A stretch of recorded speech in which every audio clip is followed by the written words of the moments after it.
تو جب لیڈرشپ ملک میں اس کی جب وہ اخلاقیات کو تباہ کر دیتی ہے، وہ سارے معاشرے کو نیچے لے جاتی ہے۔ ایک قوم کبھی بھی، میں پھر سے آخری بات کہتا ہوں اس چیز کے اوپر، کہ جنگیں ہارنے سے قومیں نہیں تباہ ہوئی، نہیں تو جرمنی اور جاپان آج مٹ گئے ہوتے، ان کی تو ایک بلڈنگ نہیں کھڑی تھی۔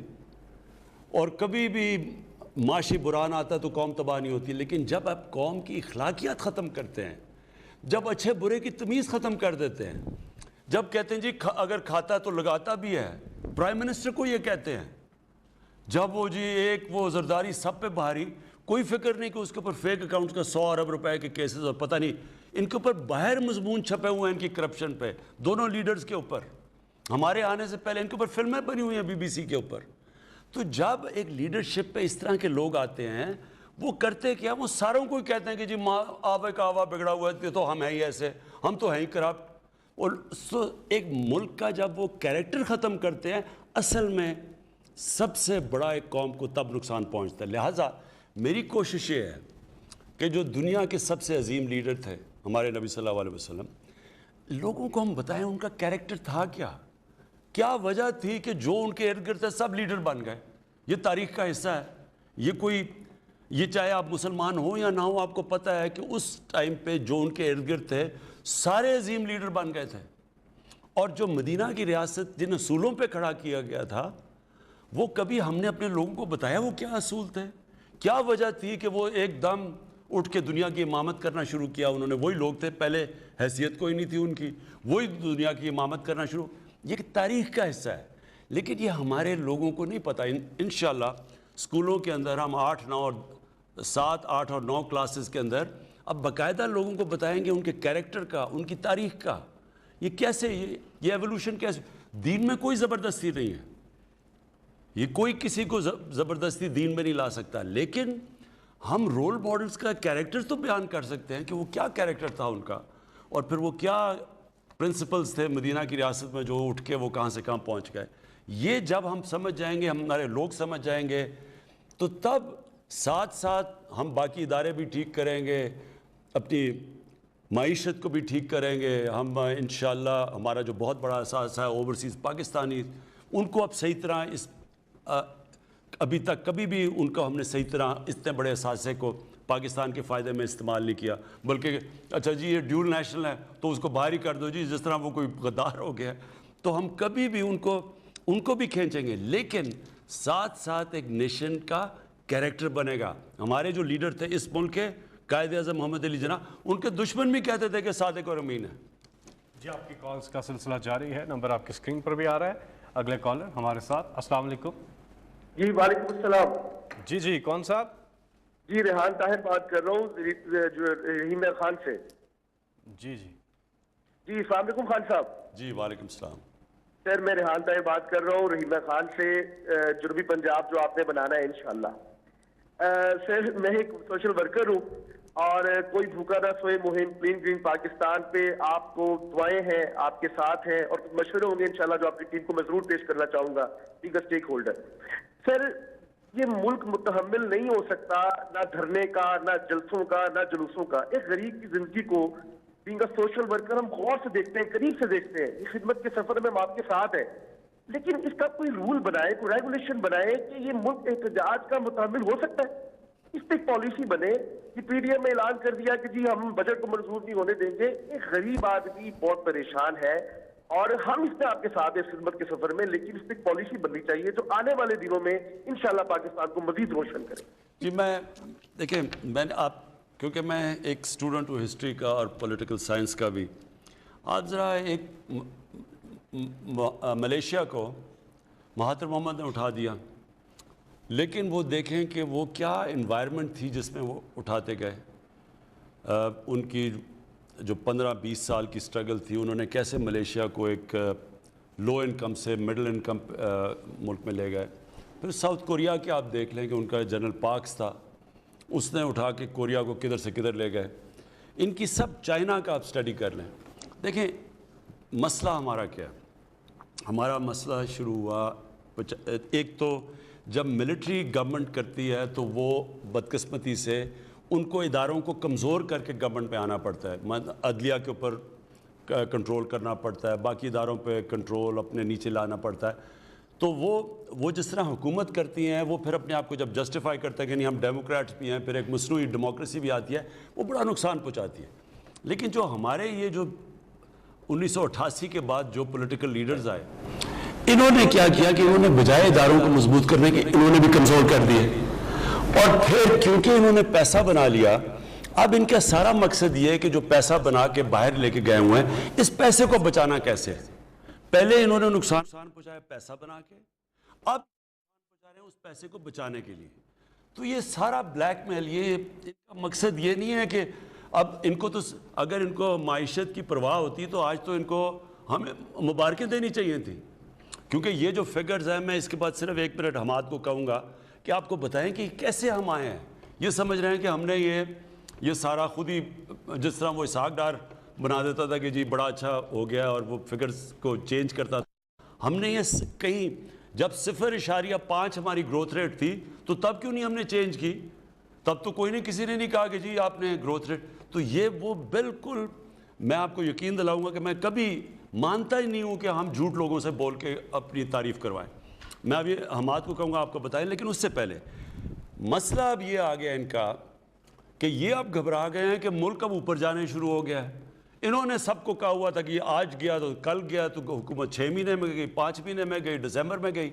جب حکومت نہیں گئی اور انہوں نے کہا جی یہ نااہل ہے، معیشت تباہ کر دی.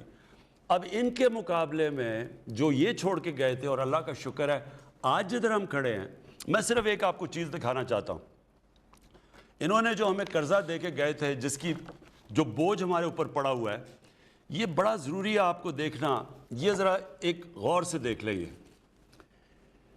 یہ 2016 سے پاکستان کا قرضہ دیکھیں کہ جو بیرونی ملک ہمارا قرضہ ہے، یہ جو ڈالرز ہم باہر سے جو اصل وزن پڑا ہوا ہے، جس کی وجہ سے IMF کے پاس جانا پڑتا ہے، یہ شروع ہوا ہے 2016 سے. یہ قرضہ جانا شروع ہوا ہے. یہ جب ہم آئے 2018-19 میں، یہ کیونکہ قرضہ لینا پڑتا تھا قسطیں دینے، آج یہ یہاں پہنچ گیا. یہ ذرا دیکھیں کہ یہ آج سب سے کم قرضہ لیا ہے ہم نے کتنے سالوں کے بعد. یہ ذرا دیکھ لیں. اس کا مطلب کہ جو بیرونی ہم نے، وہ گورنمنٹ آئی ہے جس نے اپنے قرضے واپس کیے ہیں، اور ہمیں اب قرضے لینے کی کم سے کم ضرورت پڑ رہی ہے.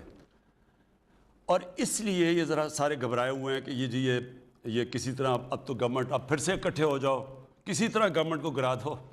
لیکن یہ بہرحال کامیاب نہیں ہوگا. میں چاہوں گا کہ حماد آپ پلیز صرف تاکہ لوگوں کو سمجھ آ جائے کہ یہ جو گروتھ ریٹ آئی ہے تقریباً 4%، یہ کس کے اوپر بیس کی گئی ہے. تو حماد پلیز بتائیں. شکریہ وزیر اعظم صاحب. یہ جو ہمارا نیشنل اکاؤنٹس کا سسٹم ہے، یہ اقوام متحدہ کا سسٹم ہے. 26 ایجنسیز اس کے اندر اپنا ڈیٹا فیڈ کرتی ہیں حکومت کی، اور اس کے 24 سب سیکٹرز ہیں جن کا تمام کے گروتھ کے جو ڈیٹا ہے وہ ہمارے پاس موجود ہے. میں صرف یہ بنیادی طور پہ بتانا چاہوں گا کہ ماضی کے اندر جو ڈیٹا مینیپولیشن ہوتی تھی اور جن سیکٹر سے ہوتی تھی جن کا ویریفائبل ڈیٹا نہیں ہوتا تھا یا اندازے کی بنیاد پہ ہوتا تھا، جیسے لائف سٹاک، ہماری گروتھ ان پر منحصر نہیں ہے. ہماری انڈسٹری کا ڈیٹا اس میں دکھا رہے ہیں کہ 3.5% گرو کر رہی ہے، ایگریکلچر 2.7% کر رہا ہے، اور سروسز جہاں پہ یہ سارے پروڈکٹس جا کے بکتے ہیں وہ 4.4% کر رہا ہے. انڈسٹری کے اندر جو لارج سکیل کی صنعت ہے وہ 9% پہ ہم نے گروتھ شو کی ہے. حالانکہ مبصرین کا یہ خیال ہے کہ یہ آپ نے کم شو کی ہے. جب فائنل ڈیٹا آئے گا 3 کوارٹرز کا بھی تو یہ 14% پہ چلا جائے گا. اور یہ کوئی ایسی تعجب والی بات نہیں. سیمنٹ کی سیل جو ہے وہ مارچ میں تاریخ کی بلند ترین سطح پہ ہوئی. فرٹیلائزر کی سیل آپ دیکھ لیں، آٹو موبیلز کی سیل اور موٹر سائیکلز کی سیل جو ہے وہ تاریخ کی بلند ترین سطح پہ ہو رہی ہے. یوریا سب سے زیادہ بک رہا ہے. ہاؤسنگ اینڈ کنسٹرکشن میں جو میرے سامنے فگرز ہیں 8.5% گروتھ ہے. زراعت میں آپ بتا چکے ہیں کہ ریکارڈ ہماری گندم کی ہوئی ہے کاشت اور سیل، اور گنے کی بھی سب سے زیادہ ہوئی ہے، مکئی کی سب سے زیادہ ہوئی ہے. تو یہ کوئی ایسی انہونی چیز نہیں. اور مبصرین کا یہ خیال ہے کہ جب آخری کوارٹر کا ڈیٹا آئے گا تو یہ 3.94% سے بڑھ کے شاید 4.3 یا 4.4 پہ چلا جائے. آپ نے ایک اور اس کے ساتھ بات کی کہ کیونکہ ہمارے کرنٹ اکاؤنٹ کا جو ڈیفیسٹ ہے وہ یہ گروتھ جو ہے یہ اس کے ساتھ منسلک نہیں ہے. پہلے تو یہ ہوتا تھا امپورٹ کھول کے گروتھ بڑھا دیتے تھے. ہمارا 17 سال کے بعد کرنٹ اکاؤنٹ بھی سرپلس کے اندر شو ہو رہا ہے تقریباً $800 ملین. اور ابھی آپ نے جو سب سے زیادہ جو زبردست چیز دکھائی وہ یہ کہ جو بیرونی قرضے بڑھنے کی رفتار ہے جب ہم آئے تھے تو 11 ارب ڈالر سالانہ اس کے اندر انکریز آ رہا تھا، اور اب آپ نے گراف میں دکھایا کہ اس سال وہ صرف 3.5 ارب ڈالر کے قریب ہوئے گا، جو کیونکہ ہمارے خسارے کم ہو رہے ہیں تو ہمیں بیرونی قرضہ بھی اس کو فائنینس کرنے کے لیے کم لینا پڑ رہا ہے. تو یہ صرف ہماری یہ نہیں کہ ہماری گروتھ بڑھ رہی ہے، اس کی جو کوالٹی ہے، یعنی کہ یہ وہ گروتھ ہے جو خساروں کے سر پہ نہیں ہے، جو قرضوں کے سر پہ نہیں ہے، اور جو امپورٹس کے سر پہ نہیں ہو رہی. تو یہ سب سے زیادہ ریمارکیبل چیز ہے. میں ایک اور آپ سب کو ایک اور چیز دکھا دوں. یہ کرنٹ اکاؤنٹ، یہ ذرا فگر دیکھ لیں گے. یہ شروع ہوا 2011 کے اندر کرنٹ اکاؤنٹ یعنی سرپلس پہ تھا، یعنی ہمارا خسارہ نہیں تھا. یہ 2011 ہے. اس کے بعد یہ دیکھیں کہ یہ بڑھتا گیا، اور جب ہمیں گورنمنٹ ملی ہے 2018 میں، یہ دیکھیں یہ سب سے بڑا 18.2% ہمارا کرنٹ اکاؤنٹ ڈیفیسٹ تھا، خسارہ تھا. اب یہ دیکھیں کہ یہ 2011 کے بعد یہ پہلی دفعہ یہ سرپلس پہ گیا. یہ آپ دیکھ رہے ہیں. یہ تو اس کا مطلب کہ جو حماد نے سب سے بڑی بات کی کہ دیکھیں گروتھ تو تب بھی ہوتی ہے، آپ جیل بنانے شروع ہو جائیں سارے ملک میں تو گروتھ اوپر چلی جائے گی. کوالٹی آف گروتھ ہوتی ہے. آپ امپورٹ کرتے رہیں چیزیں، 60 ارب ڈالر کی امپورٹ کر کے گروتھ اوپر کر دیں، وہ تو ملک کرائسس میں چلا جائے گا. یہ جو آپ دیکھ رہے ہیں کہ کرنٹ اکاؤنٹ خسارے میں چلا جائے گا، روپیہ گرنا شروع ہو جائے گا. لہٰذا یہ جو گروتھ ہے، یہ گروتھ یہی نہیں کہ یہ انشاءاللہ 4% سے اوپر جائے گی، 4.5% ہمارا اندازہ جائے گی، لیکن یہ وہ گروتھ ہے جو ملک کو فائدہ پہنچائے گی. یعنی یہ آگے جا کے کرائسس پہ نہیں لے جائے گا. یہ وہ گروتھ ہے، اس کی کوالٹی ایسی ہے کہ انشاءاللہ ملک آپ دیکھیں گے کہ آپ صحیح راستے پہ جا رہا ہے اور آپ اس کو آگے بڑھتے جائیں گے. جی حماد. میں یہاں پہ ایک اور سے بات پوری قوم کو بتانا چاہتا ہوں کہ جب آپ 2.5 سال پہلے آئے تھے تو آپ نے ایک تاریخی فیصلہ کیا تھا. پاکستان بیورو آف اسٹیٹسٹکس جہاں پہ یہ اکاؤنٹس کمپائل ہوتے ہیں، آپ کے حکم کے مطابق ان کو وزارت خزانہ سے نکال کے ان کو دوسری وزارت پلاننگ میں ڈال دیا گیا تھا تاکہ وزارت خزانہ کسی طریقے سے اس پہ اثر انداز نہ ہو سکے. جس طرح آپ نے کرکٹ میں نیوٹرل امپائرز کی ابتدا کی تھی، اسی طرح آپ نے پاکستان میں بنیاد رکھی انڈیپینڈنٹ اسٹیٹسٹکس کی. جی اس وقت ہم ایک وقفے پہ جائیں گے اور اس کے بعد پھر واپس آتے ہیں. آپ کی کالز کا سلسلہ جاری ہے. ساتھ میں یہ سہار بات کر رہی ہوں سیالکوٹ سے. جی میں پی ایم صاحب سے بات کرنا چاہتی ہوں. جی سن رہا ہوں. جی پرائم منسٹر صاحب، میرا بچہ 5 سال کا ہے جسے تھیلیسیمیا ہے. میں اس کے علاج کے لیے ساتھ پروگرام پر بھی اپلائی کر چکی ہوں، مگر اس کا رپلائی میں جانے کب آئے گا؟ میرے بچے کو علاج کے لیے امیڈیٹ ٹریٹمنٹ کی ضرورت ہے. میں اپنا گولڈ سیل کر چکی ہوں، 2 دفعہ کراچی جا چکی ہوں، مگر اتنا ایکسپینسو علاج میں افورڈ نہیں کر سکتی. میں آپ سے ریکویسٹ کرتی ہوں کہ آپ پلیز میرے بچے کے ٹریٹمنٹ کے لیے میری ہیلپ کریں.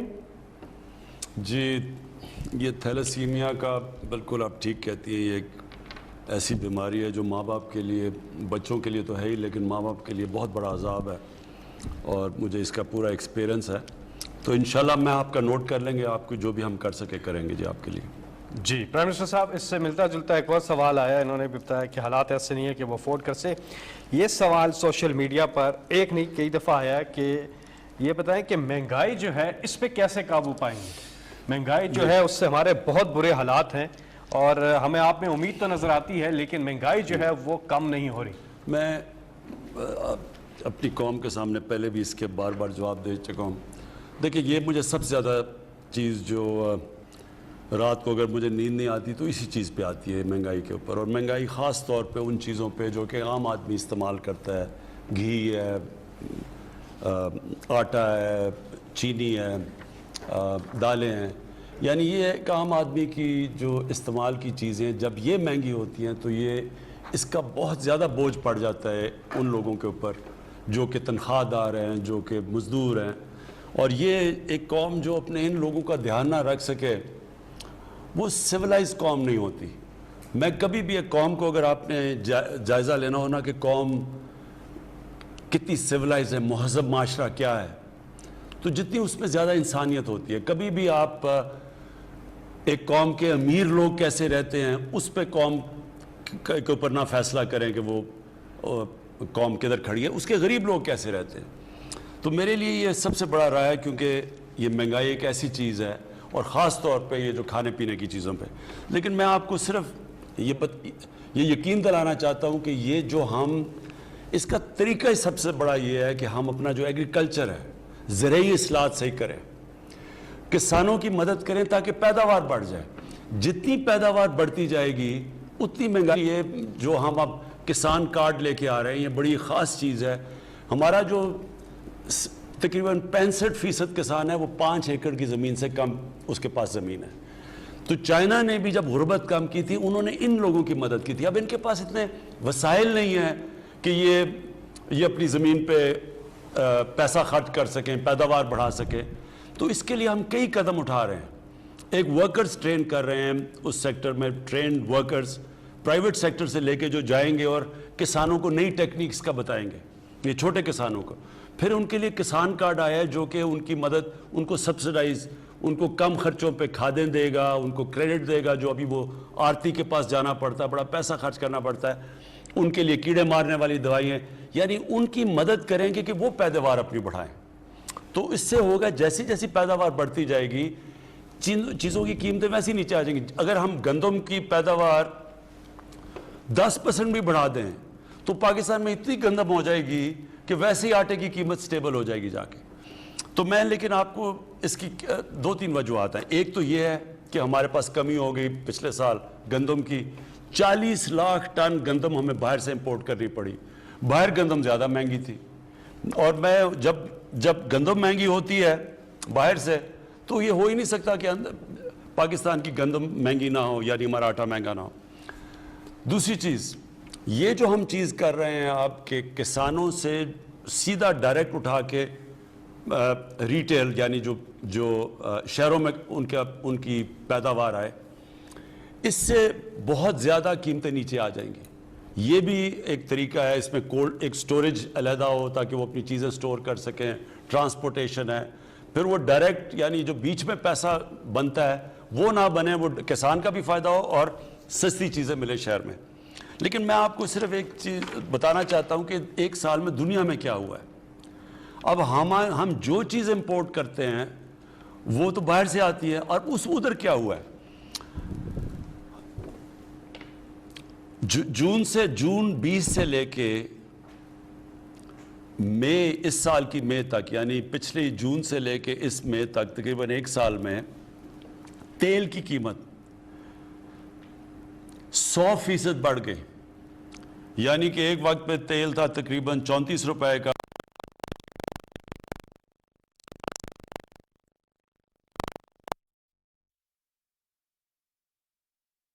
تو ساری ٹرانسپورٹ مہنگی, ہر چیز مہنگی ہو جانی تھی. ہم نے صرف 11.18% تیل بڑھایا ہے, جبکہ دنیا میں وہ 100% بڑھا ہے 1 سال میں. پھر پام آئل, یہ جو گھی مہنگا ہو گیا. گھی دنیا کے اندر کیونکہ ہم باہر سے سارا ہمارا پام پتہ نہیں 4.5 ارب یا 5.5 ارب کی ہمیں امپورٹ کرتے ہیں پام آئل کی. تو دنیا میں پام آئل بڑھا ہے 70% پام آئل بڑھا ہے دنیا میں. پاکستان میں ہم نے صرف 27% بڑھایا ہے. پھر یوریا اور ڈی اے پی, یہ جو کسان استعمال کرتے ہیں, وہ 74% دنیا میں بڑھا ہے. اسی وقت میں ہم نے صرف 16% بڑھایا ہے. کوشش پوری کی ہے کہ جو باہر سے چیزیں آئیں وہ پورا اس کا بوجھ عوام پہ نہ پڑے. اس کا صرف بوجھ گورنمنٹ نے اٹھایا ہے. تو انشاءاللہ ہماری پوری کوشش ہے کہ ہم آگے جا کے اور آپ کے لیے اپنی قوم کو بچانے کے لیے کہ باہر سے مہنگائی نہ ہو, ہم کوشش کریں گے آگے سے ڈی اے پی بھی پاکستان میں ہی بنے, کیونکہ یہاں فاسفورس ہمارے پاس فاسفیٹ ہے, ہم اس کے یہاں بھی بنا سکتے ہیں, اب تک امپورٹ کرتے رہے ہیں. ہم پام آئل کو بھی کوشش کر رہے ہیں کہ پاکستان میں کوسٹل بیلٹ کے اوپر ہم پام آئل کا کریں, اس کی ریپلیسمنٹ کریں تاکہ باہر پریشر نہ پڑے. زیتون سارے اس وقت پختونخوا اور بلوچستان کے شمال میں ہم پوری کوشش کر رہے ہیں کہ وہاں زیتون کا انقلاب آ جائے. یعنی جتنی زیتون کی پلانٹیشن ہوئی ہیں, کروڑوں درخت لگایا ہم نے, اور کوشش یہ ہے کہ وہ بھی ہمارا جو کوکنگ آئل ہے اس میں ہماری مدد کرے, اور بھی اس کے ایکسپورٹ بھی ہم کر سکتے ہیں. تو ہم پوری کوشش کر رہے ہیں کہ انشاءاللہ آنے والے دنوں میں قیمتیں اوپر کے بجائے اوپر جانے کے نیچے آئیں. جی, آپ کی کال کا سلسلہ جاری ہے. ایک چیز آپ سے درخواست یہ ہے, کیونکہ بہت سے لوگ کال کرنا چاہتے ہیں, لیکن ان کی کال نہیں ملتی, وقت کم ہوتا ہے. آج ہم نے یہ کیا ہے کہ پروگرام ختم ہونے کے بعد بھی آدھا گھنٹہ آپ کال کر سکتے ہیں. ہماری یہاں پہ پی ایم آفس کی جو ٹیم ہے وہ موجود ہوگی, اور آپ کی جو بھی شکایات ہوں گے, یہ آپ کی کنسرنز ہوں گے, ان کو وہ نوٹ کر لیں گے اور پھر آپ کو کال بیک کریں گے. اگلے کالر ہمارے ساتھ کون ہے جی؟ السلام علیکم. السلام علیکم جی, میں وحید احمد بات کر رہا ہوں, لاہور میں ابھی موجود ہوں. اور میرا تعلق اور پاکستان فوڈ ایکسپورٹر ایسوسیشن سے ہے, اور سبزی اور پھل ہم ایکسپورٹ کرتے ہیں. اور اللہ کا شکر ہے کہ ہم نے 2019-20 میں 12.5% انکریز کی ہے, اور انشاءاللہ تعالیٰ آپ نے کی ایکسپورٹ کا ریکارڈ قائم کیا ہے. بات یہ کہ یہ باتیں تو ہم ایکسپورٹ کر رہے ہیں سب کچھ. ابھی میں بات بھی سن رہا تھا آنریبل پرائم منسٹر صاحب کی کہ جب تک ہم ہیل نہیں بڑھائیں گے تو ہماری مہنگائی کم نہیں ہوگی. اگر ہیل بڑھے گی تو ہماری ایکسپورٹ بھی بڑھے گی, اور ہماری لوکل جو پرائس ہے وہ بھی کم ہوگی. تو ہم یہ چاہتے ہیں کہ ہم نے جو ہماری لوکل جو پرائس ہے وہ بھی کم ہوگی. تو ہم یہ چاہتے ہیں کہ ہم نے جو ہارٹیکلچر ویژن 10 سال کا پلان بنایا ہے, جس میں ہم کہہ رہے ہیں کہ پاکستان کی ایکسپورٹ آج $730 ملین کی ہے, اس کو کس طریقے سے 2 سال میں 1 ارب, 5 سال میں 2.5 ارب, اور 10 سال میں کس طرح 6 ارب, اور لوگوں کو جاب جنریشن بھی ادھر ہوگی. جتنا ایگریکلچر میں اپارچونیٹی ہے جاب جنریشن میں, دوسرے سیکٹر میں نہیں ہے. تو ابھی ہمیں تو لگ رہا ہے کہ ہم ایکسپورٹ بڑھ رہے ہیں, مگر ہماری فروٹ اینڈ ویجیٹیبل کی باسکٹ بہت چھوٹی ہے. ہمیں پروڈکٹ ڈیولپ کرنا پڑے گا, اور اس سے کیا ہوگا, ہماری ہیل جب بڑھے گی. میں آپ کو مثال مینگو کی, اگر پاکستان میں 1 ایکڑ میں ہم 3.5 ٹن نکال رہے ہیں, دنیا 15 سے 20 ٹن نکال رہی ہے. سیب جو ہے 1 ایکڑ میں جو ہم اپنا 1 ٹن نکال رہے ہیں, دنیا اس میں 10 ٹن نکال رہی ہے. بہت پیچھے دنیا سے. میرا یہ کہنا ہے کہ ہم اپنی ریسرچ اینڈ ڈیولپمنٹ کو فوکس کریں اور نیو ورائٹیز پہ کام کریں. ہم یہ سمجھتے ہیں کہ ہم اپنی 22 کروڑ عوام کو بھی کھلا سکتے ہیں اور دنیا کو بھی کھلا سکتے ہیں. اور ہم نے اپنی کاربٹ میں 2019-20 میں جو ہمیں پرابلم تھے ایکسپورٹ کے, اتنے بڑے ایشو تھے, ایئر لائن کے ایشو تھے, بارڈر کے ایشو تھے, مگر ہماری منسٹری نے مدد کر کے مسئلے حل کیے, اور ہم نے اپنے ایکسپورٹ 12.5% انکریز کیے, ریکارڈ ایکسپورٹ پاکستان. جی آپ کی جو یہ بات آپ نے کہی کہ ریسرچ کرنی چاہیے, ہمیں دیکھنا چاہیے کہ پاکستان میں اور کون سے ہم ویجیٹیبلز اگا سکتے ہیں. اب دیکھیں نا, زیتون ہے, اب یہ ہمیں کیوں نہیں سمجھتی کہ ہمارے ملک میں جتنی زیتون کی پوٹینشل ہے ہم دنیا کو ایکسپورٹ کر سکتے ہیں, اور وہ بہترین آئل ہے. زیتون کا جو تیل ہے وہ مہنگا سب سے زیادہ ہے وہ. تو اب ایک دم فیصلہ پختونخوا میں ہوا, اور اب یہ ساری جگہ زیتون لگنا شروع ہو گیا, اور انشاءاللہ آپ دیکھیں گے 2-3 سال کے اندر ہم اس پوزیشن میں آ جائیں گے کہ زیتون ایکسپورٹ کر سکتے ہیں. اسی طرح ایک جو سبزیوں میں جو سب سے, جس کو کنگ آف ویجیٹیبلز کہتے ہیں, وہ ہے ایووکاڈو. اب پاکستان میں بہترین جگہ ہے ایووکاڈو لگانے کی. میں نے اپنے گھر میں لگائے ہیں, تو میں تو حیران ہو گیا ہوں کہ جس طرح کے وہ ایووکاڈو ہو گئے ہیں. اب ہم یہ ساری جگہ لگا سکتے ہیں. وہ سب سے مہنگا پھل ہے, ویلیو ایڈڈ ہے, ہم یہ بیچ سکتے ہیں. میرا کہنے کا مقصد یہ ہے کہ ہمارے ملک میں 12 موسم ہیں, 12 کلائمیٹک زونز ہیں ہمارے. ہم کوئی چیز بھی اگا سکتے ہیں. یعنی دنیا میں جو چیزیں, ہمیں کوئی ضرورت ہی نہیں کوئی چیز امپورٹ کرنے کی. مسئلہ یہ ہے ہم نے کبھی اس کے اوپر توجہ نہیں دی. اب ہم پوری طرح ان چیزوں کے, مثلا شوگر بیٹ ہے, یہ ایک شوگر کین کو کئی جگہ پہ ریپلیس کر سکتی ہے, پانی بھی کم لیتی ہے, کم ٹائم میں تیار ہو جاتی ہے. اور ہم جب گنا ہے وہ زیادہ مہنگا ہے, اس کے پانی زیادہ استعمال ہوتا ہے, ڈیوریشن لمبا ہے. کبھی کسی نے اس کے اوپر توجہ نہیں دی. انشاءاللہ ہمارا پورا کام ہو رہا ہے کہ اگر ہم نے اپنے لوگوں کو, ہماری بڑھتی ہوئی آبادی ہے, ان کو کھلانا ہے, تو نئی نئی چیزیں لانی پڑیں گی, نئی سوچ آنی پڑے گی. اور پھر اس میں ریسرچ, جو آپ نے اصل بات کی کہ ہمارا اچھا بھلا ایک وقت پہ فیصل آباد کی جو ایگریکلچر یونیورسٹی تھی وہ بڑی مانی جاتی تھی, اس میں بڑا زبردست کام تھا. آہستہ آہستہ ریسرچ بھی ختم ہو گئی, سیڈ ڈیولپمنٹ پہ, بیجوں کے اوپر بھی کام نہیں کیا. ہندوستان میں وہ 7 والا پنجاب ہے, وہاں وہ زیادہ پیداوار ہے ان کی, ہماری کم ہے. ہم ہندوستان والی پیداوار لیں تو ہم گندم ایکسپورٹ کر سکتے ہیں, اور بھی چیزیں. سو اینی وے اس کے اوپر انشاءاللہ ہم کام کر رہے ہیں. جی پرائم منسٹر صاحب اب ہم آگے بڑھیں گے. ایک سوال ہے سوشل میڈیا پہ احتساب کے حوالے سے, لیکن ہمارے ساتھ ایک کالر ہیں آج کے اس پروگرام کے آخری کالر, لیکن پروگرام ختم ہونے کے بعد آپ اپنے ریکارڈ کروا سکتے ہیں میسیجز جو بھی ہوں ادھر آفس میں. جی السلام علیکم. جی وعلیکم السلام.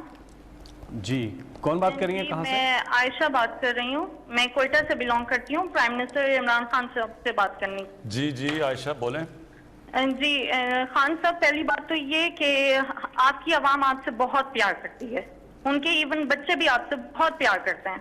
آپ جو اقدامات کر رہے ہیں ہمیں آپ پہ پورا بھروسہ ہے, لیکن مسئلہ اتنا بڑا ہے کہ کہیں سنوائی نہیں ہوتی ہے. میں بیوہ ہوں, میری والدہ بھی بیوہ ہے, اور کوئی میرا بہن بھائی نہیں ہے. 3 سال کا میرا بیٹا ہے. 65 سال کی ٹیچنگ کی کمائی سے میری والدہ نے سنگل سٹوری گھر بنایا DHA ڈیبر میں لاہور میں, اور اس کو 2019 میں کرائے پہ ہم نے دیا.